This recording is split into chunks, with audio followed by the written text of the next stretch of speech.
اعوذ باللہ من الشیطان الرجیم بسم اللہ الرحمن الرحیم ڈیئر اسٹوڈنٹس السلام علیکم۔ آج ہم پھر گرامر پورشن پر آئیں گے۔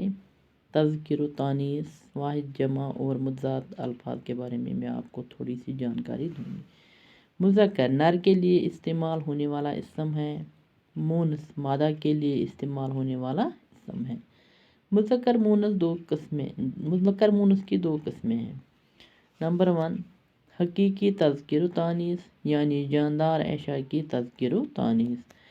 نمبر 2 غیر حقیقی تذکر و تانیث یعنی بے جان اشیاء کی تذکر و تانیث۔ مذکر مونث عاقل عاقلہ، وارث وارثہ، محترم محترمہ، صاحب صاحبہ، شاعر شاعرہ، چڑا چڑیاں، بندر بندریاں۔ اب ہے غیر حقیقی یا بے جان اشیاء کی تذکر و تانیث۔ پہلے ہم الفاظ لکھیں گے، پھر اس کا جملہ بنائیں گے، پھر تذکر و تانیث۔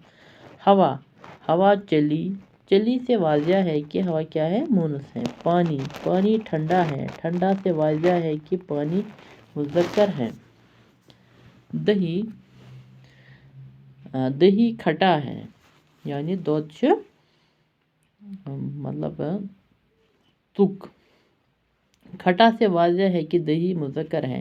بہار بہار آئی، آئی سے واضح ہے کہ جو بہار ہے یہ کیا ہے؟ مونث ہے۔ دواں دواں اٹھا، اٹھا سے واضح ہے کہ دواں مذکر ہے۔ آسمان آسمان نیلا ہے، نیلا سے واضح ہے کہ آسمان مذکر ہے۔ اب ہم آئیں گے واحد جمع پر۔ واحد ایک اکیلے شخص یا چیز کو واحد کہتے ہیں۔ ایک شخص یا ایک چیز کو ہم کیا کہتے ہیں؟ واحد۔ جمع دو یا دو سے زیادہ اشخاص جو ہوتے ہیں یا اشیاء جمع کے زمرے میں آتے ہیں۔ واحد جمع لڑکا ایک کے لیے، لڑکا جب ایک لڑکے کو ہم واحد کہتے ہیں۔ لڑکے جو دو یا دو سے زیادہ لڑکے ہوں گے تو ان کو ہم جمع کہتے ہیں۔ لڑکی لڑکیاں، کتا کتے، کمرہ کمرے، جواب جوابات، حال حال حالات، وقت اوقات وغیرہ۔ مکان مکانات، کاغذ کاغذات، اخبار اخبارات۔ کچھ ایسے بھی الفاظ ہوتے ہیں جن میں معنوی لحاظ سے جماعت کی حالت میں ہوتے نہیں، لیکن وہ اکثر واحد ہی استعمال ہوتے ہیں۔ مثلاً فوج، محفل، پتھر، لکڑی، پانی وغیرہ۔ اس کے علاوہ جیسے سونا، چاندی، لوہا وغیرہ۔ اب ہے متضاد الفاظ یعنی جن کو ہم ضد بولتے ہیں۔ وہ الفاظ جو ایک دوسرے کے ضد ہو یا برعکس ہو یا ایک دوسرے کے خلاف ہو، متضاد الفاظ کہلاتے ہیں۔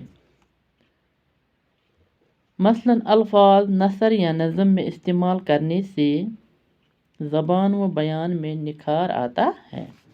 خصوصاً شاعری میں متضاد الفاظ کے استعمال سے شاعر زبان و بیان کے لحاظ سے بھی اور معنوی لحاظ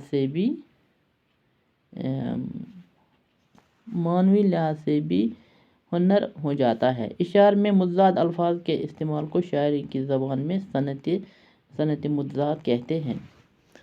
الفاظ ضد بلند پست، جنت جہنم، اقرار انکار، صبح شام، مشرق مغرب، قریب دور، گل خار، گل ہم کن کو کہتے ہیں؟ پھولوں کو، خار کانٹوں کو کہتے ہیں۔ یہ اس کا ضد ہے۔ یہ